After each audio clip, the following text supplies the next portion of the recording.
Summer வந்தாச்சு. What's your plan for this holiday? எங்க கிட்ட விட்டுருங்க, நாங்க பாத்துக்கிறோம். VGT Holidays. GT Holidays, South India's #1 travel brand. இனி வீட்லயே பானிபூரி செய்யலாம் எல்லாரும். ஆச்சி பானிபூரி கிட். உண்மையிலே ராஜ்யசபா சீட்டுக்காக அன்புமணி அவர்கள் அதிமுக அப்ரோச் பண்ணது உண்மையா? இல்லைங்க, அதுல நான் அதிமுகவோட விஷயங்களை நான் ஓரளவுக்கு இன்சைட் இன்ஃபர்மேஷன் தெரிஞ்சவேங்கிற முறையில சொல்றேன். இந்த மாதிரி பாமக தங்களுக்காக ராஜ்யசபா சீட்டை ஒதுக்கணும்னு எந்தவித கோரிக்கையும் வைக்கப்படவில்லை. கேப்டன் தான் எங்களுக்கு தெய்வம், கேப்டன் தான் எங்களுக்கு குலச்சாமி, கேப்டனை தான் தினமும் வணங்குவேன் அப்படின்னு சொல்லிட்டு இருக்கிற மரியாதைக்குரிய அந்நியார் கேப்டன் வெளியில போறாங்களா இல்ல தனியே தன்னந்தனியே அப்படின்னு பாவ சுமையா திமுக கூட்டணிக்கு போறாங்களா அப்படின்னு கேட்டீங்கன்னா திமுக கூட்டணிக்கு அவங்க பேச்சுவார்த்தை நடத்தி கொண்டிருக்கிறார் அப்படிங்கிறது தான் நான் அறிஞ்சு செய்றீங்க. உங்களுடைய பார்வை என்ன? தாவேகா அதிமுக கூட்டணிக்குள்ள வருவதற்கான வாய்ப்புகள் பிரகாசமா இருக்கா இல்ல இல்லையா? உங்க பார்வை அதிமுக ஒரு காத்திருப்போர் பட்டியல ட்ரெயின்ல வெயிட்டிங் லிஸ்ட் மாதிரி வச்சிருந்து அவங்கள போய் நம்ம கூட்டணி உட்கார்ந்து பேசலாம்னு பார்த்தாரு. பட் அரசியல் சாணக்கியர் எடப்பாடி பழனிசாமி யாருமே எதிர்பார்க்காம முதலமைச்சருடைய வயிற்றுல புளிய கரைக்கிற மாதிரி நேரா டெல்லிக்கு பிளைட் விட்டாரு. நேரா போய் ரெண்டு பேரும் அமித்ஷா டாடியும் எடப்பாடி டாடியும் உட்கார்ந்து பேசினாங்க. அந்த கூட்டணியில கொஞ்சம் அதிர்ந்து போயிருக்கிறாரு. என்னுடைய பார்வையில விஜய் வர மாட்டார் அப்படின்னு நினைக்கிறாங்க. முதல்ல ஆதவ் அர்ஜுன் அந்த வீடியோல சொன்ன மாதிரி எடப்பாடி பழனிசாமி அவர்களை நம்பி யாருமே கூட்டணிக்கு வரல அப்படிங்கிற அந்த கூற்று உண்மையாயிடாதா? ஒருவேளை விஜய் கூட்டணிக்குள்ள வரலன்னா யாரு இப்ப இவர் தான் ஆட்சியிலும் பங்குங்களா அதிகாரத்திலும் பங்குங்களா அப்படின்னு சொல்லி 4 மாசம் ஆச்சு. தொப்பி போட்ட பாய் ஒருத்தரை தவிர யாருமே அந்த பக்கம் போகல. யார் போயிருக்கிறாங்க? அதாவது ஆதவ் அர்ஜுனாவெல்லாம் நான் ஒரு அரசியல்வாதியா பாக்கலைங்க. அவரு 1 வருஷத்துல பாத்தீங்கன்னா 3 கட்சி போனவர்.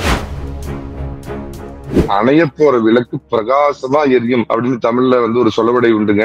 என்னுடைய கணக்கு சரியா இருந்ததுன்னா தமிழக மக்கள் 7.5 இல்லாத 4.5 ஆண்டு நல்லாட்சி கொடுக்கும் பழனிசாமிக்காக காத்து கொண்டிருக்கிறார்கள். இந்த திராவிட மாடல் ஆட்சி கொடுத்த ஸ்டாலினை அரபிக்கடலில் தூக்கி எறிய காத்து கொண்டிருக்கிறார்கள். அதிமுக பெரும் வெற்றி பெறும். வேண்டும் சாமி மீண்டும் சாமி எடப்பாடி பழனிசாமி அப்படிங்கிற தமிழக மக்களின் கோரிக்கை நினைவாகும். ஆதரநேயர்களுக்கு அன்பு வணக்கம். இன்றைய சிறப்பு நேர்காணலில் நம்முடன் இணைந்திருக்கிறார் அரசியல் விமர்சகர் சேலம் மணிகண்டன் அவர்கள். சார் வணக்கம். வணக்கம் வினோத். ஆதன் டிவி நேயர்களுக்கு என்னுடைய வணக்கங்க. சார், இப்போ இன்னைக்கு நடந்த அந்த டெவலப்மெண்ட் பார்த்திருப்பீங்க. பாமக உடைய நிறுவனர் ராமதாஸ் வீட்டுக்கு அன்புமணி போனது, அதுக்கப்புறம் அதன் தொடர்ச்சியாக குருமூர்த்தி சேதுசாமி போனது அப்படிங்கிறத பார்த்திருப்போம். சோ இந்த செய்தி இப்ப பாமகக்குள்ள நடந்துட்டு இருக்க விஷயங்கள், அதுவும் குறிப்பா அவங்க அதிமுக கூட்டணியில் இருக்காங்களா இல்லையான்னு ஒரு கேள்வி வந்திருக்கு. உங்களுடைய மூத்த தலைவர் சைதை துரைசாமியும் இந்த டாக்ஸ்ல இந்த பீஸ் டாக்ன்ற கைண்ட் ஆஃப் இருக்குது. சோ அவரும் போயிருக்காருன்னு பாக்குறோம். உங்களுடைய பார்வை என்ன சார்? அதாவது தமிழக மக்களுக்கும் பாட்டாளி மக்களுக்கும் மருத்துவம் பார்க்க வேண்டிய 2 மருத்துவர்களும் அவங்களுக்குள்ள அடிச்சிட்டு இருக்கிறதுனால டெல்லி சொல்லி டெல்லியில இருந்து மருத்துவர் அனுப்பிச்சிருக்கிறாங்கன்னு நான் நினைக்கிறேங்க. ஏன்னா இந்த வாரம் துக்ளக் நான் பாக்குறப்ப தலையங்கத்துல திரு குருமூர்த்தி அவர்கள் எழுதியிருந்தாங்க, இது ஒரு துரதிர்ஷ்டமான நிலைமை, இது ஒரு தமிழகத்துக்கு ஒரு தேவைப்படக்கூடிய ஒரு கட்சி, அதனால இவங்களுக்குள்ள இந்த மாதிரி மனமாச்சரியங்களை கடந்து போகணும் அப்படின்னு எழுதியிருந்தாங்க. நிச்சயமா அதிமுக தொடர்களும் கவலையோடு பார்த்துட்டு இருந்த ஒரு விஷயம் தாங்க. அந்த அடிப்படையில இன்னைக்கு நிச்சயமா ஒரு நல்ல சுமூகமான முடிவை எட்டிருவாங்க 2 பேரும் அப்படிங்கிறது தான் நான் அறிந்த இன்சைட் இன்ஃபர்மேஷனுங்க. அந்த அளவுக்கு தான் நம்ம பொதுவெளியில அதை பத்தி பேச முடியும் வினோத்.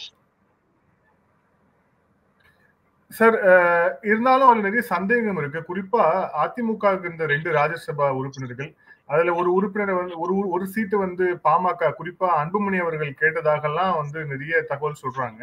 அதெல்லாம் உண்மைங்களா? உண்மையிலேயே ராஜ்யசபா சீட்டுக்காக அன்புமணி அவர்கள் அதிமுக அப்ரோச் பண்ணது உண்மையா?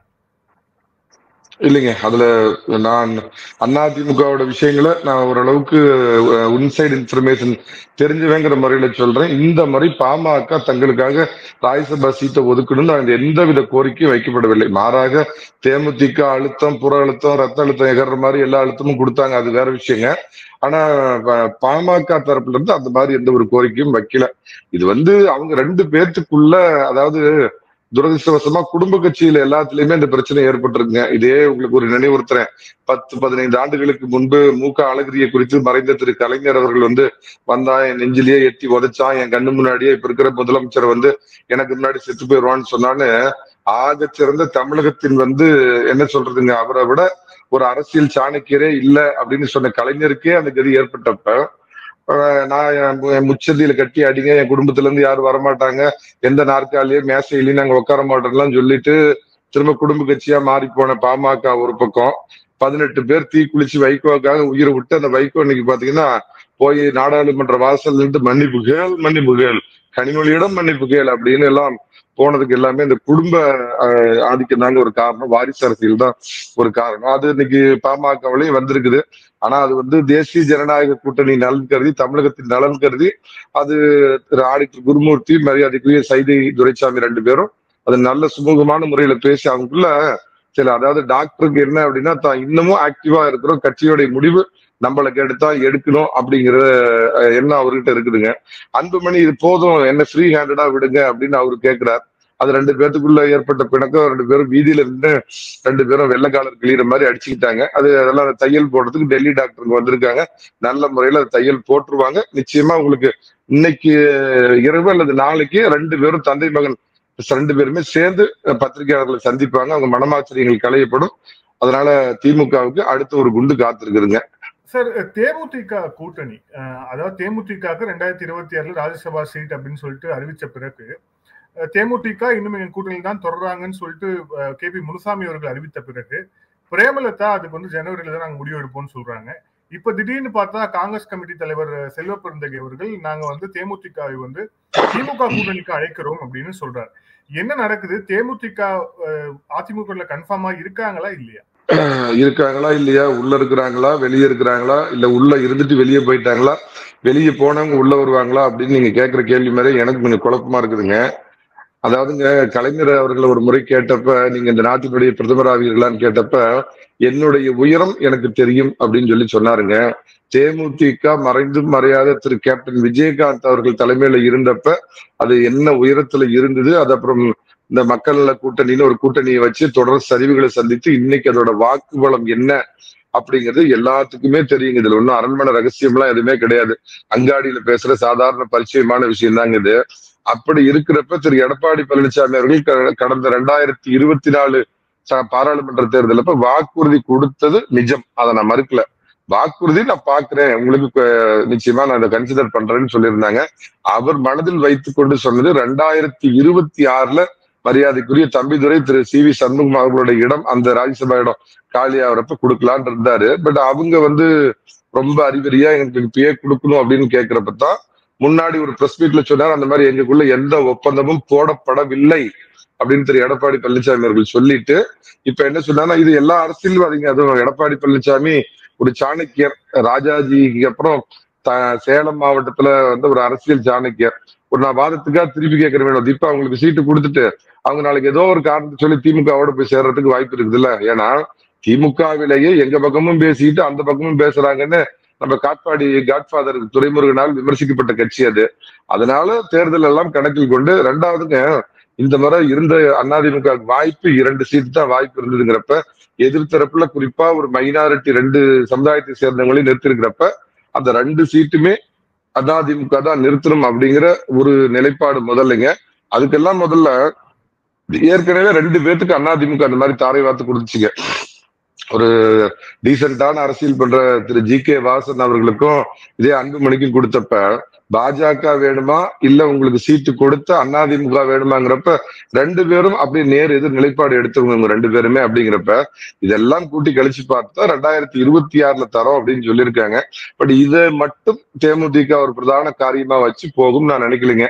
நான் ஒரு கொஞ்ச நாளைக்கு முன்னாடி இந்த ஹிந்து குழும நாளிதழ்ல ஒரு பத்திரிகையில படிச்சதுபடி, திரு விஜயகாந்த் அவர்களால் அவருடைய வேர்வையில் உருவாக்கப்பட்ட அவருடைய கல்லூரி, ஆண்டாளர் கல்லூரி கைமாறிவிட்டதாகவும், அது திருச்சியை சேர்ந்த வேற ஒரு திமுக பிரமுகர் கல்லூரி நடத்தக்கூடிய நபர் அந்த கல்லூரிய அதோட ஆக்சுவல் வேல்யூக்கு மேல காசு கொடுத்து வாங்கியிருக்கிறார் அப்படிங்கிற கணக்கெல்லாம் கூட்டி பார்த்தால் அநேகமா அவங்க விஜயகாந்தனுடைய இறுதி நாள் வரை, நான் ஏற்கனவே ஒரு டிவில 2 நாளைக்கு முன்னாடி பேசுறப்ப சொல்லியிருந்தேன், அவர் தன்னுடைய அரசியல் மரண சாசனம் மாதிரி தன்னுடைய இறுதி மூச்சு உள்ளவரை தான் வேர்வையா ஒவ்வொரு வேர்வை துளிகளா அதை சிந்தி சம்பாரிச்சு அது மூலமா கட்டின அவங்க கல்யாண மண்டபத்தை அடிச்சு இன்னைக்கு அது வெறும் எலும்பு கூட நிக்குதுன்னா அது திமுகவுடைய கருணாநிதி ஆட்சியில தான் நடந்தது.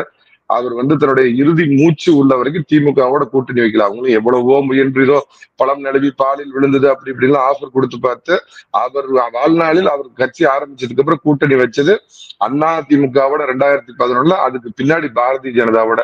சோ கேப்டன் தான் எங்களுக்கு தெய்வம், கேப்டன் தான் எங்களுக்கு குலச்சாமி, கேப்டனை தான் தினமும் வணங்குவேன் அப்படின்னு சொல்லிட்டு இருக்கிற மரியாதைக்குரிய அந்நியார் கேப்டன் வெளியில போறாங்களா இல்ல தனியே தன்னந்தனியே அப்படின்னு பாவ சுமையா திமுக கூட்டணிக்கு போறாங்களா அப்படின்னு கேட்டீங்கன்னா திமுக கூட்டணிக்கு அவங்க பேச்சுவார்த்தை நடத்தி கொண்டிருக்கிறார் அப்படிங்கிறது தான் நான் அறிஞ்சு செய்திங்க. சார், இப்ப நடுவுல ஆதவ் அர்ஜுன் அவர்களுடைய அந்த வீடியோ வந்து வெளியாகி அது சர்ச்சையை ஏற்படுத்தியது. அதுக்கப்புறம் அவரும் வந்து வருத்தம் தெரிவித்தார் அப்படிங்கிறத பாக்குறோம். ஆனா அவர் வருத்தம் தெரிவித்ததுக்கே வந்து விஜய் வந்து தலையிட்டதுதான் காரணம். அதே மாதிரி விஜய் அவர்கள் எடப்பாடி பழனிசாமி அவர்கள் பேசினாரா அப்படிங்கிற செய்தி வந்து அந்த செய்தி நேரடியா செய்தியாளர்களும் எடப்பாடி பழனிசாமி அவர்கள் நோக்கி எழுப்பினாங்க.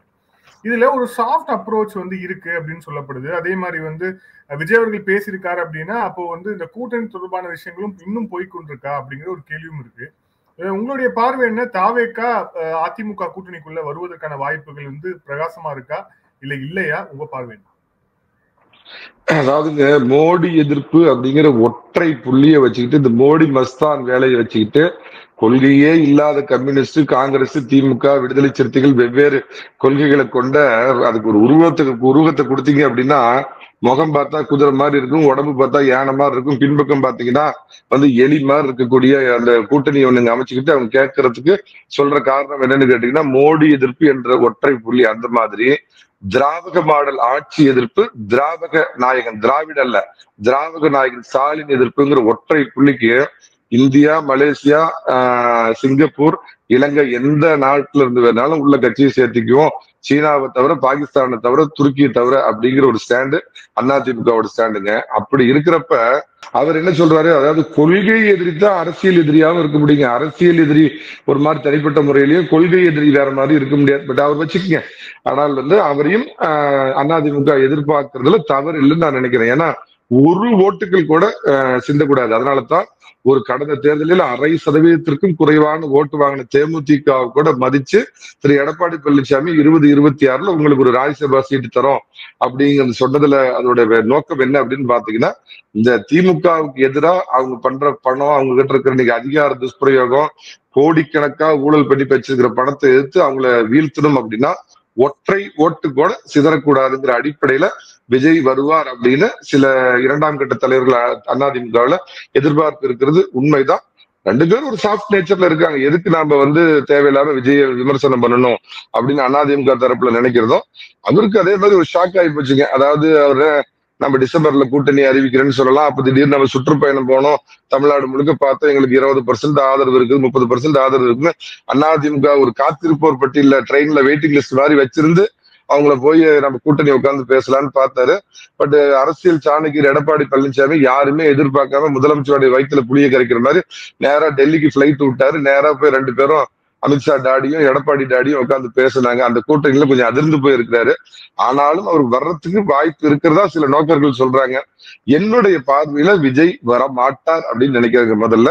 அதே மாதிரி அவர் தனித்து நிற்பதுதான் அதிமுகவிற்கு நல்லது அப்படின்னு நான் நினைக்கிறேங்க.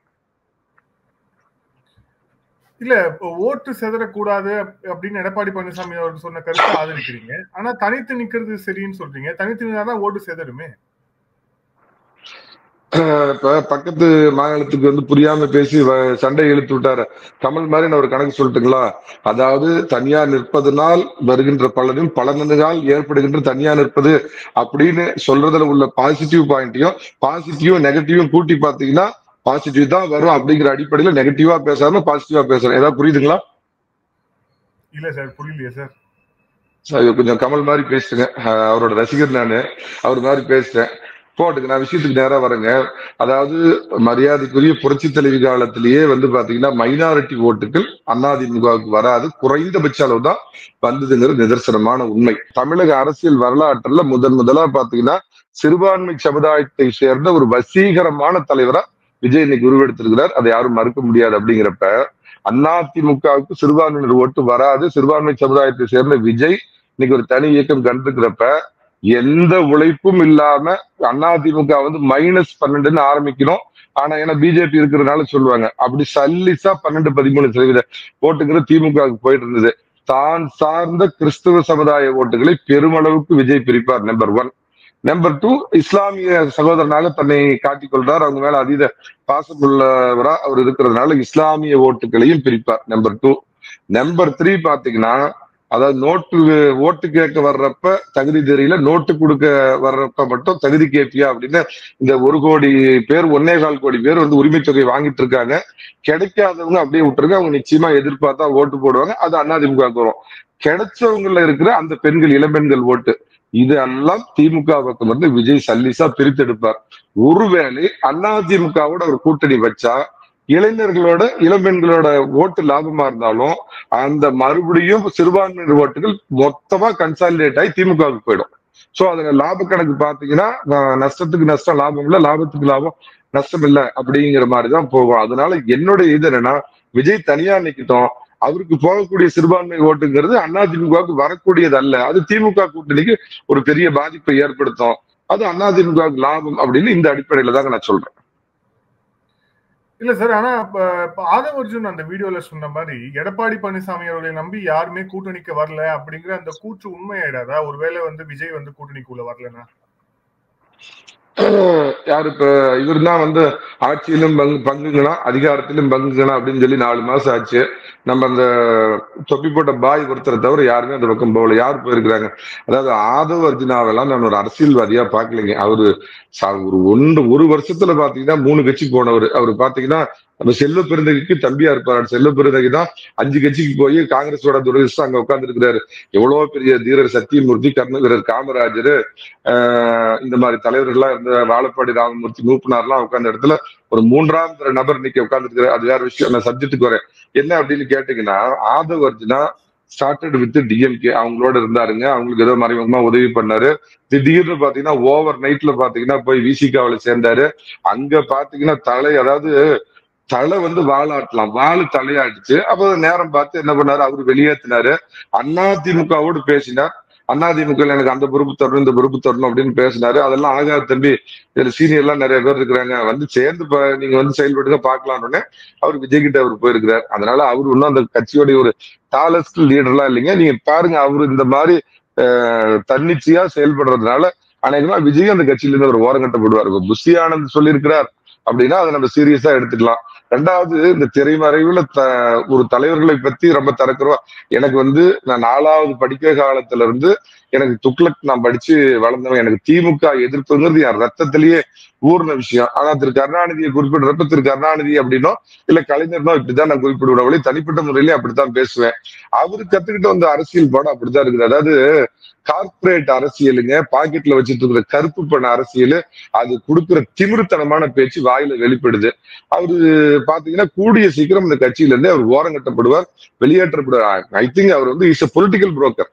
அவர் என்னன்னா ஒரு ஹிடன் அஜெண்டா வச்சுக்கிட்டு விஜய் எந்த விதத்திலையும் அதிமுகவோட கூட்டணிக்கு போயிடக்கூடாது, அவர் தனிச்சுதான் நிக்கணும் அப்படிங்கிறதுக்கு அவரை பக்கத்துல இருந்து இயக்கிட்டு இருக்கிறார். ஓரளவு விஜய் இதை புரிஞ்சுக்கிட்டு தான் விஜய் கடுமையா பேசி அதுக்கப்புறம் தான் அந்த வருத்தம் தெரிவிச்சார். ஆனால் அதில் நான் கேள்விப்பட்டது, திரு விஜய் அவர்கள் எடப்பாடி பழனிசாமி எல்லாம் பேசலைங்க. அது வந்து திமுகவோட இந்த பெண்ணு குரூப், பேனா குரூப் கிளப்பி விட்டது. ஏன்னா அப்படி கிளப்பி விட்டா விஜய் வந்து அதிமுக தரப்புல இருந்து இப்படி ஒரு செய்தியை கிளப்பி விட்டாங்க, விஜய் வந்து நேரடியா எங்க தலைவரை பார்த்து பேசினாருன்னு கிளப்பி விட்டாங்கன்னு விஜய் டென்ஷன் ஆகுவாரு அப்படிங்கிறதுக்காக அவங்க பண்ற மலினமான அரசியல். அதனால அவரு பேசலைங்க. மன்னிப்பு கேட்டது விஜய்னால கேட்டார் அப்படிங்கிறது உள்ளது. அவர் அந்த கட்சியின் 2ஆம் நிலை தலைவரும் அல்ல, முடிவெடுக்கக்கூடிய தலைவரும் அல்ல. நாளைக்கு அவர் எங்க இருப்பாருன்னு பொறுத்திருந்து பாருங்க சார். அதே மாதிரி அதிமுகவுடைய பொதுச் செயலாளர் எடப்பாடி பழனிசாமி அவர்கள் பாத யாத்திரை தொடங்க இருக்கிறார் அப்படின்னு வந்து செய்தி பார்த்தோம். சோ இந்த பாத யாத்திரைங்கிறது தேர்தலை மையப்படுத்தி ஒரு யாத்திரையாக இருக்குமா அப்படிங்கிற ஒரு கேள்வி வந்து ஆரம்பத்திலேயே இருந்துச்சு. ஆனா இப்ப கடந்த காலம் தமிழகம் வந்து நிறைய யாத்திரைகளை பார்த்து, குறிப்பா அரசியல் தலைவர்கள் இந்த மாதிரி யாத்திரை போறது அப்படிங்கிறது வைகோ காலத்துல இருந்து நிறைய, வைகோ அதுக்கு முன்பாக கலைஞர்னு சொல்லிட்டு நிறைய பாத யாத்திரை பார்த்துருக்கு. இது எந்த வகையில ஒரு வித்தியாசமான யாத்திரையா இருக்கும் அப்படின்னு நீங்க நினைக்கிறீங்க? எனக்கு தெரிஞ்சு திரு எடப்பாடி பழனிசாமிக்கு சக்கரை வியாதி இல்லைங்க. ஏன்னா சக்கரை வியாதி முன்னாடி இருக்கிற தலைவர்கள் தான் நிறைய. வைகோ வந்து பாத்தீங்கன்னா வடக்கும் தெற்கையும் கிழக்கையும் மேற்கையும் பாத்தீங்கன்னா அளந்திருப்பாரு தமிழ்நாட்டையே. பட் உள்ளபடியே சில நல்ல யாத்திரைகள்லாம் நடந்திருக்குது. உங்களுக்கு தெரியாத சொல்றேன், அந்த காலத்துல மரியாதைக்குரிய மறைந்த திரு குமரி அனந்தன் இந்த மாதிரி ஒரு யாத்திரையை மேற்கொண்டிருக்கிறாரு. திரு சந்திரசேகர் அவர்கள் முன்னாள் பிரதமர் தமிழகத்தில் இந்த மாதிரி ஒரு யாத்திரையை இது பண்ணியிருக்காரு. எனக்கு தெரிஞ்ச வரைக்கும் நடிகர் திலகம் சிவாஜி கணேசனும் காங்கிரஸுக்கு ஆதரவா இந்த மாதிரி ஒரு யாத்திரையை இது பண்ணியிருக்காருங்க.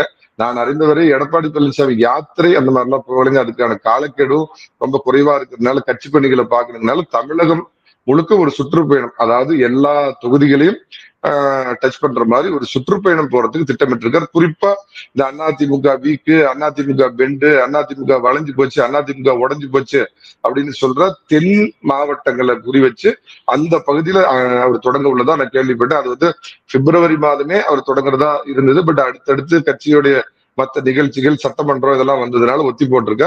அது அநேகமா ஒரு 3 மாதம் திட்டமிட்டு அது ஒரு யாத்திரை மாதிரி இல்லாம மக்களை தேடி, அதாவது தொண்டர்களை தேடி, ரத்தங்களை தேடி அப்படின்னு அவங்களை போய் சந்திக்கிறதா ஒரு திட்டம் வச்சிருக்கிறதா கேள்விப்பட்ட வினோத். சார், இந்த நேர்காணல இறுதியான கேள்வி, இப்ப மதுரையில வந்து திமுகவுடைய இந்த பொதுக்குழு கூட்டம் நடந்தப்போ அதுக்கப்புறம் அவங்களுடைய ஆதரவாளர்கள் எல்லாமே பரவலா பேசுறது என்ன அப்படின்னா, அதிமுக கிட்ட ஒரு வலுவான கூட்டணி இல்ல, சோ 26ல மீண்டும் வந்து திமுக தான் ஆட்சி அமைக்கும், அது மீண்டும் வந்து ஸ்டாலின் முதலமைச்சர் ஆவார் அப்படிங்கிற அந்த விஷயத்த வந்து சொல்றாங்க. பிளஸ் வந்து ஸ்ட்ரக்சரலா நிறைய சேஞ்சஸ் பண்ணிருக்கிறோம், எங்க ஆட்சி மீது அதிருப்தி இல்லை அப்படிங்கிறதையும் சொல்றாங்க.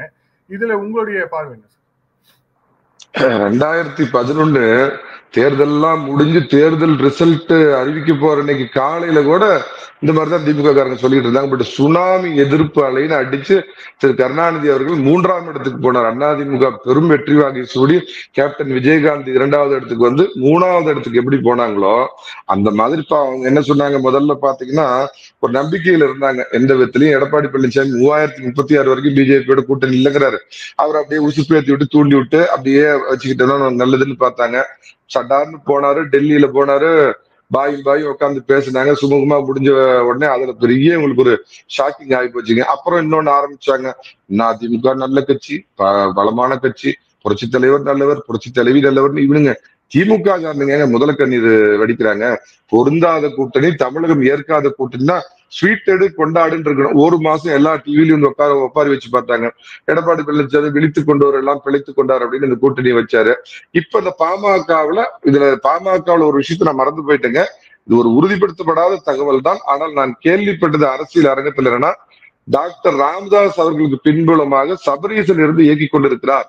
இது எப்படி மக்கள் நல கூட்டணி அப்படின்னு 2016ல அதுல வந்து மறைந்த முதலமைச்சர் ஜெயலலிதா அவர்களுடைய பின்புலம் அதுல இருந்ததுன்னு சொன்னாங்களோ, ஆனா அந்த கூட்டணியை நிகழ்னா அதிமுக 2வது முறை ஆட்சி அமைச்சிருக்க முடியாது. அது ஒரு அவங்க உண்மையாலுமே அவங்களா அந்த கூட்டணி அமைச்சாங்களா இல்ல இவங்களா போய் குழியில விழுந்தாங்களா இந்த தலைவர்கள் எனக்கு தெரியல. ஆனா அந்த மாதிரி ஒரு இதை வந்து பண்ணலாம் அப்படின்னு சொல்லி அவரு லண்டன்ல இருந்துட்டு சபரீசன் இயக்கிறதா கேள்விப்பட்டேன்.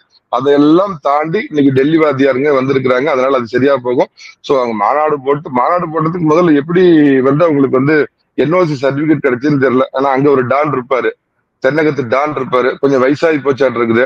அவர் கொடுக்க வேண்டியதெல்லாம் கொடுத்து என்ஓசி சர்டிபிகேட் வாங்கிட்டு அங்க மாநாடு நடத்திருக்கிறாங்க.